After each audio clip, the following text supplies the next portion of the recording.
ওম শান্তি। আজকের বাংলা মুরলি তারিখ 2রা মার্চ 2024। প্রাতমুরলি ওম শান্তি বাপদাদা মধুবন। বাবা বলেন, মিষ্টি বাচ্চারা, এই নলেজ হলো সম্পূর্ণ শান্তির। এতে কোনো কিছু বলতে হবে না, কেবল শান্তির সাগর বাবাকে স্মরণ করতে থাকো। আজকের প্রশ্ন, উন্নতির আসল বুনিয়াদ কি? কখন বাবার দেওয়া শিক্ষাগুলো ধারণ করতে পারবে? উত্তর, উন্নতির আসল বুনিয়াদ হলো প্রেম।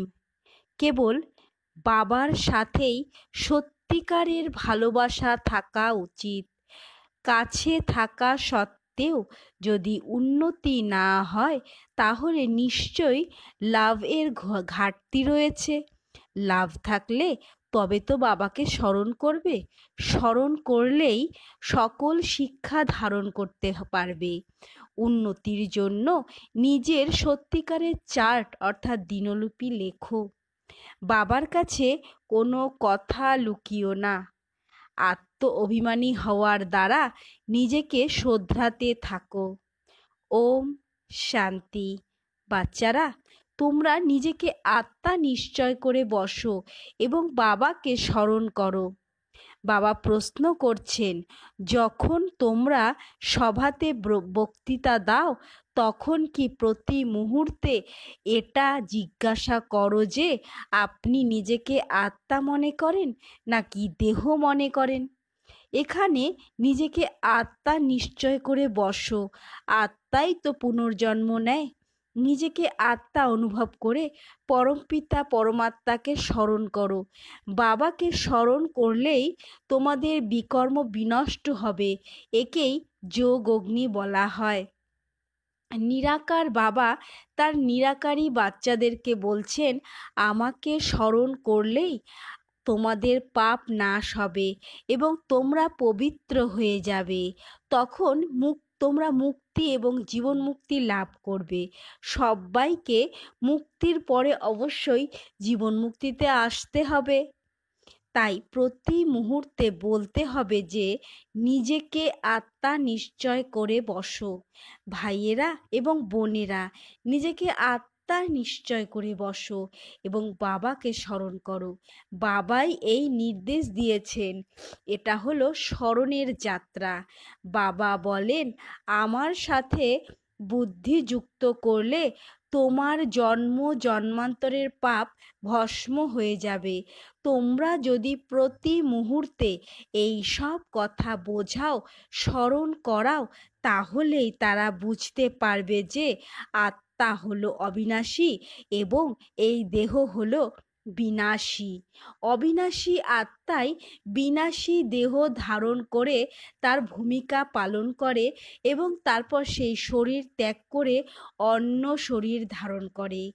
শান্তি হলো আত্মার স্বধর্ম, কিন্তু সে তার নিজের স্বধর্মটাই জানে না। বাবা এখন বলছেন, আমাকে স্মরণ করলেই বিকর্ম বিনাশ হবে। এটাই হলো আসল কথা। বাচ্চারা, আগে তোমাদেরকে এই ব্যাপারেই পরিশ্রম করতে হবে। অসীম জগতের পিতা আমাদেরকে অর্থাৎ আত্মাদেরকে বলেছেন, এক্ষেত্রে কোনো শাস্ত্র পাঠ করার প্রয়োজন নেই। তোমরা যখন গীতা থেকে কোনো উদাহরণ দাও, তখন মানুষ বলে যে আপনারা গীতার কথা বলেন, কিন্তু বেদের কথা বলেন না কেন? বাবা বলেছেন, তখন তাদেরকে জিজ্ঞাসা করো যে বেদ কোন ধর্মের শাস্ত্র। অনেকে বলে আর্য ধর্মের। আর্য কাদের বলা হয়? আসলে হিন্দু বলে কোনো ধর্মই নেই। দেবী দেবতা ধর্মকে আদি সনাতন বলা হয়। তাহলে আর্য ধর্ম কোনটা? আর্য নিশ্চয়ই আর্য সমাজের ধর্ম হবে, কিন্তু আর্য বলে তো কোনো ধর্মই নেই। আর্য ধর্মকে স্থাপন করেছিল। আর্য ধর্ম কে স্থাপন করেছিল? বাস্তবে তো গীতার কথাও তোমাদের মুখ বলা উচিত নয়। মুখ্য বিষয় হলো নিজেকে আত্মা নিশ্চয় করে বাবাকে স্মরণ করলে শতপ্রধান হয়ে যাবে। এখন সকলেই তমপ্রধান। আগে তো বাবার পরিচয় দিতে হবে, বাবার গুণগান করতে হবে।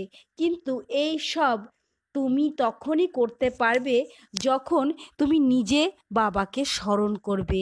এই ব্যাপারেই বাচ্চাদের দুর্বলতা রয়েছে। বাবা সব সময় স্মরণের চার্ট রাখতে বলেন। নিজের অন্তরকে প্রশ্ন করো, আমি কতক্ষণ স্মরণ করি? বাচ্চারা, তোমাদের মধ্যে আন্তরিক খুশি থাকা উচিত। যদি তোমাদের অন্তরে খুশি থাকে তাহলে অন্যকে বোঝালে সেটার প্রভাব পড়বে। আগে এই মুখ্য কথাটাই বলতে হবে যে ভাই এবং বোনেরা, নিজেকে আত্মা নিশ্চয় করুন।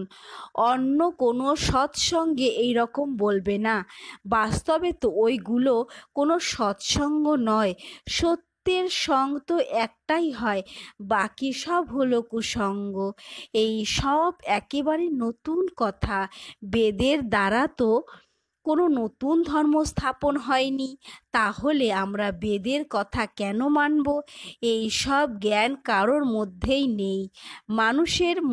মানুষ নিজেই নেতি নেতি বলে, অর্থাৎ আমি জানি না। তাহলে তো সে নাস্তিক, তাই না? বাবা এখন বলছেন আস্তিক হও, নিজেকে আত্মা নিশ্চয় করো। এই সব কথার কিছু কিছু গীতাতে রয়েছে, বেদে নেই। অনেক রকমের বেদ এবং উপনিষদ রয়েছে, কিন্তু সেগুলো কোনো ধর্মের শাস্ত্র। সেগুলো কোন ধর্মের শাস্ত্র? দুনিয়ার মানুষ তো নিজের মতামত শোনায়। তোমাদেরকে কারোর কথা শুনতে হবে না।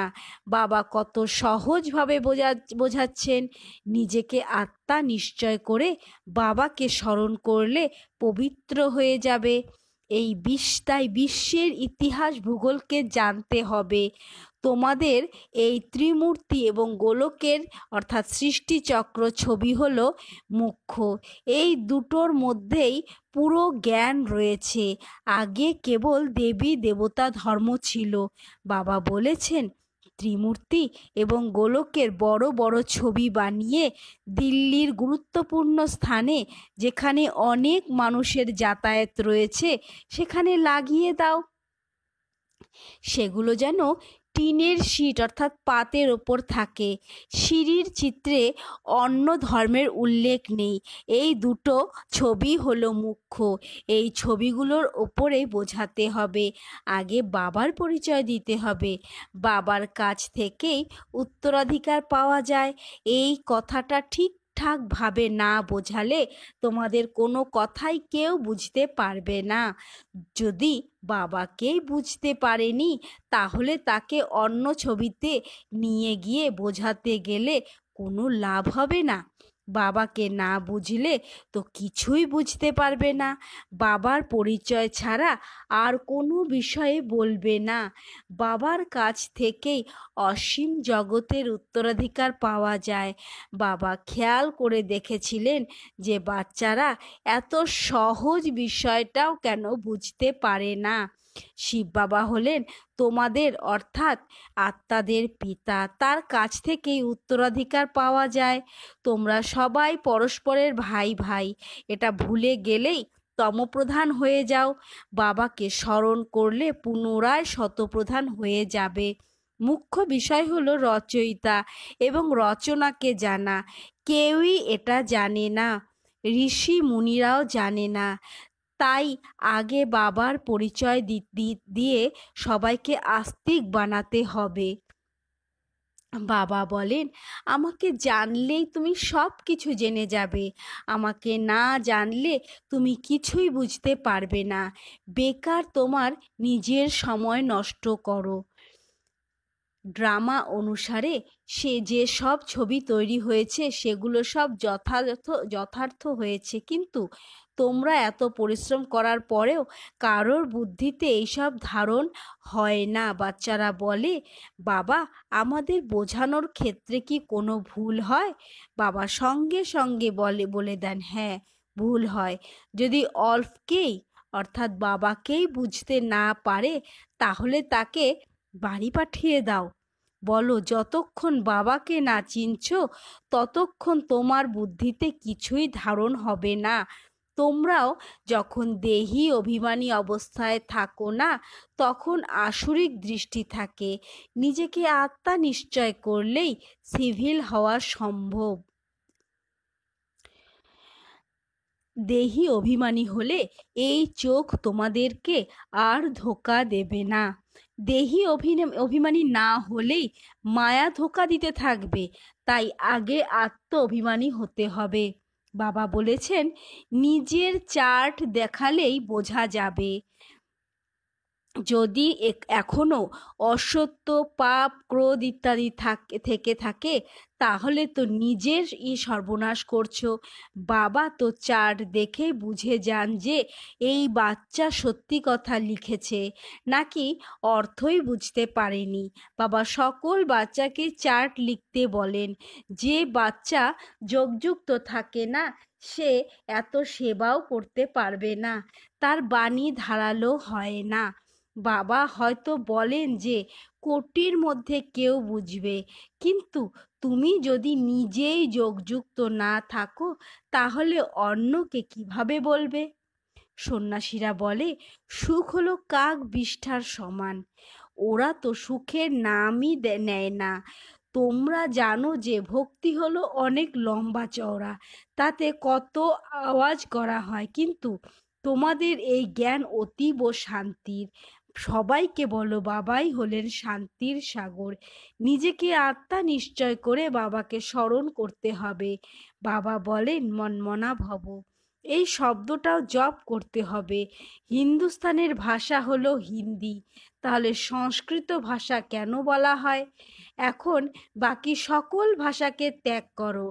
আগে তোমরা ভাষণ করে বলো যে নিজেকে আত্মা নিশ্চয় করো। অনেকেই আছে যারা নিজেকে আত্মা বলে বোঝে না, স্মরণ করতে পারে না, নিজের অকল্যাণ নিজেই বুঝতে পারে না। কেবল বাবাকে স্মরণ করলেই কল্যাণ সম্ভব। অন্য কোনো সৎসঙ্গে এই রকম বলে না যে নিজেকে আত্মা নিশ্চয় করে বাবাকে স্মরণ করো। সন্তান কি কখনো বাবাকে এক জায়গায় বসে স্মরণ করে? উঠতে বসতে সর্বদাই বাবার স্মরণে থাকে। আত্ম অভিমানী হওয়ার প্র্যাকটিস করতে হবে। তোমরা অনেক বেশি কথা বলো, এত কথা বলা উচিত নয়। আসল কথা হলো স্মরণের যাত্রা। যোগ অগ্নির দ্বারাই তোমরা পবিত্র হবে। এখন তো সবাই দুঃখী, পবিত্র হলেই সুখ পাওয়া যায়। তুমি যদি আত্ম অভিমানী হয়ে কাউকে বোঝাও তাহলে সে তীরবিদ্ধ হবে। যদি কেউ নিজে বিকারী হয়ে আর অন্যকে নির্বিকারী হতে বলে তাহলে তার তীর লাগবে না। বাবা বলেন, বাচ্চারা তোমরা নিজেরা স্মরণের যাত্রাতে থাকো না বলেই যাকে বোঝাও সে তীরবিদ্ধ হয় না। বাবা এখন বলছেন যেটা হওয়ার সেটাই হয়ে গেছে। আগে নিজেকে শোধরাও, নিজের অন্তরকে প্রশ্ন করো, আমি কতক্ষণ নিজেকে আত্মা নিশ্চয় করে বাবাকে স্মরণ করি? বাবা তো আমাদেরকে বিশ্বের মালিক বানান। আমরা যেহেতু শিব বাবার সন্তান তাই আমাদের অবশ্যই বিশ্বের মালিক হতে হবে। তিনি হলেন একমাত্র প্রেমিক যিনি তোমাদের সম্মুখে উপস্থিত হয়েছেন, তাই তার সঙ্গে অনেক ভালোবাসা থাকা উচিত। ভালোবাসা মানে স্মরণ। বিয়ের পর স্বামীর সাথে স্ত্রীর অনেক ভালোবাসা তৈরি হয়। তোমাদেরও বাগদান হয়ে গেছে, বিবাহ হয়নি, ওটা বিষ্ণুপুরীতে গেলে হবে। আগে শিব বাবার কাছে যাবে, তারপর শ্বশুরবাড়ি যাবে। বাগদানের জন্য কি কম খুশি হয়? বাগদান সম্পন্ন হওয়ার সাথে সাথে স্মরণও অবিচ্ছিন্ন হয়ে যায়। সত্যযুগেও বাগদানের প্রথা থাকবে, কিন্তু ওখানে কখনো বাগদান ভঙ্গ হয় না, অকালে মৃত্যুও হয় না। এখানে এইসব হয়। বাচ্চারা, তোমাদেরকে ঘর গৃহস্থে থেকে পবিত্র হতে হবে। হয়তো অনেকে নিকটেই থাকো, কিন্তু তাতে উন্নতি হয় না। যে এই লাভ এর সাথে আসে তার অনেক উন্নতি হয়। যদি স্মরণই না করে তাহলে ভালোবাসাও থাকে না, তখন তার দেওয়া শিক্ষাগুলো ধারণ করা সম্ভব হয় না।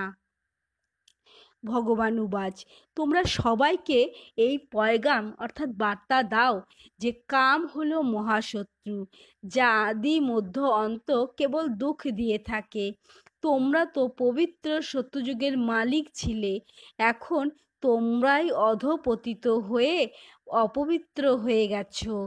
এবার এই অন্তিম জন্মে পুনরায় পবিত্র হও। কাম চিতাতে বসার গাঁটছড়া ক্যান্সেল করো। বাচ্চারা, তোমরা যখন যোগযুক্ত অবস্থায় কাউকে বোঝাবে, তখনই কারো বুদ্ধিতে ধারণ হবে। জ্ঞানরূপী এই তলোয়ার যোগের ধার থাকতে হবে, তলোয়ারে যোগের ধার থাকতে হবে। আসল কথা একটাই। বাচ্চারা বলে, বাবা, আমরা অনেক পরিশ্রম করলে কেউ কেউ কিছুটা বুঝতে পারে। বাবা বলেন, যোগযুক্ত হয়ে বোঝাও, স্মরণের যাত্রাতে থাকার চেষ্টা করো। রাবণের কাছে পরাজিত হয়ে বিকারী হয়েছ, এখন নির্বিকারী হও। বাবার স্মরণের দ্বারাই বা তোমাদের সকল মনস্কামনা পূর্ণ হয়ে যাবে। বাবা স্বর্গের মালিক বানান। বাবা তো অনেক ডাইরেকশন দেন, কিন্তু বাচ্চারা ঠিকঠাক ক্যাচ করতে পারে না, অন্যান্য কথাবার্তায় ব্যস্ত হয়ে যায়। মুখ্য বিষয় হলো সবাইকে বাবার পেগাম দাও, কিন্তু নিজেই যদি স্মরণ না করো তাহলে অন্যকে কিভাবে বলবে? এখানে কোনো প্রতারণা চলতে পারে না। যদি অন্যকে বিকারে যেতে বারণ করে আর নিজেই সেই রকম কাজ করে, তাহলে তো বিবেক দংশন হবেই। এখানে এই রকম প্রতারক আছে। তাই বাবা বলেন, মূল কথা হলো বাবা। বাবাকে জানলেই তোমরা সব কিছু জেনে যাবে। বাবাকে না জানলে তোমরা কিছুই বুঝতে পারবে না। আচ্ছা, মিষ্টি মিষ্টি হারানিধি বাচ্চাদের প্রতি মাতা পিতা বাপদাদার স্মরণের স্নেহসুমন আর সুপ্রভাত। আত্মাদের পিতা তার আত্মারূপী বাচ্চাদেরকে জানাচ্ছেন নমস্কার। আত্মারূপী বাচ্চারা তার আত্মারূপী পরম পিতা পরমাত্মাকে জানাচ্ছেন নমস্কার, সুপ্রভাত। ধারণার জন্য মুখ্য সার: 1. ভিতরে ভিতরে অর্থাৎ আন্তরিকভাবে বাবার স্মরণের খুশিতে থেকে অন্যকেও বাবার পরিচয় দিতে হবে। সবাইকে কেবল বাবার মহিমা শোনাতে হবে। 2. আত্ম অভিমানী হওয়ার অনেক বেশি প্র্যাকটিস করতে হবে। খুব বেশি কথা বলা উচিত নয়। যেটা হয়ে গেছে সেটাকে মনে না রেখে আগে নিজেকে সংশোধন করতে হবে। স্মরণের যাত্রার যথাযথ চার্ট রাখতে হবে। আজকের বরদান: ব্রাহ্মণ জীবনে ভ্যারাইটি অনুভূতিগুলির দ্বারা রমণীয়তার অনুভবকারী সম্পন্ন আত্মা ভব। ব্রাহ্মণ জীবনে ভ্যারাইটি অনুভূতিগুলির দ্বারা রমণীয়তার অনুভবকারী সম্পন্ন আত্মা ভব। জীবনের প্রত্যেক মনুষ্য আত্মার পছন্দ হলো ভ্যারাইটি প্রকারের। তো সারাদিনে ভিন্ন ভিন্ন সম্বন্ধ, ভিন্ন ভিন্ন স্বরূপের অনুভব করো, তাহলে অত্যন্ত রমণীয় জীবনের অনুভব করবে। ব্রাহ্মণ জীবন হলো ভগবানের সাথে সর্ব সম্বন্ধ অনুভবকারী সম্পন্ন জীবন। সেই জন্য একটা সম্বন্ধের অনুভবও যেন কম না হয়। যদি সামান্যতম বা হালকাভাবেও অন্য কোনো আত্মার সম্বন্ধ মিক্স হয়ে যায়, তাহলে সর্বশব্দ সমাপ্ত হয়ে যাবে। যেখানে সর্ব আছে সেখানেই সম্পন্নতা আছে। সেই জন্য সর্ব সম্বন্ধের দ্বারা স্মৃতি স্বরূপ হও। আজকের স্লোগান, বাবার সমান অব্যক্ত রূপধারী হয়ে প্রকৃতির প্রতিটি দৃশ্যকে দেখো, তাহলে চলে আসবে না। বাবার সমান অব্যক্ত রূপধারী হয়ে প্রকৃতির প্রতিটি দৃশ্যকে দেখো, তাহলে দোলাচলে আসবে না। ওম শান্তি।